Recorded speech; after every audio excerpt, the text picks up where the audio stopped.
दर्शक बंधु आज आपण मैंने ओढ़णी सीरियल देखा पाइबे एक जबरदस्त एपिसोड देखा पाइबे। आज ज्योति आज निजे माया जाल निजे फसीज कहीं निज बेडरूम रे आज से जो MBBS डॉक्टर को लेकिन पाठ पढ़ुवे आपर मोहिनी आज गोटे फसई देवे कहीं निज स्वामी थाउ थाउ गोटे पर पुरुष पाखरे निज बेडरूम रे बसी एमती पाठ पढ़ुची एमती सेमती कही आज जीवन को मुंडरे किसी याडू सियाड़ू पूरे देवे आज जीवन आ ज्योति मध्य गोटे बहुत बड़ डिस्ट आज गोटे बहुत बड़ मिसअंडरस्टैंडिंग होपर जीवन आ ज्योति संपर्क मध्य गोटे फाटक सृष्टि हम। तबे दर्शक बंधु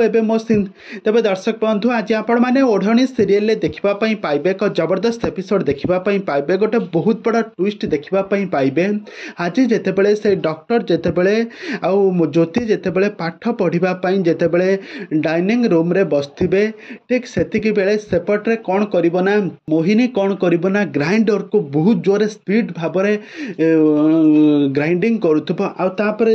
ज्योति जीवन को ज्योति से सार को कहे सार मते से दिन जोटा बुझे मु आदौ भी बुझी पारि नथिले तमे मते आउ थरे बुझे दियो किंतु सेपट्रे मोहिनी ग्राइंडर को बहुत जोर साउंड करिवे कारण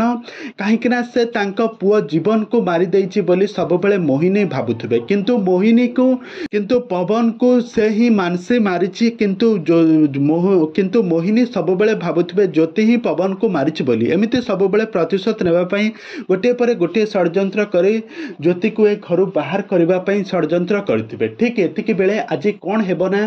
तापरे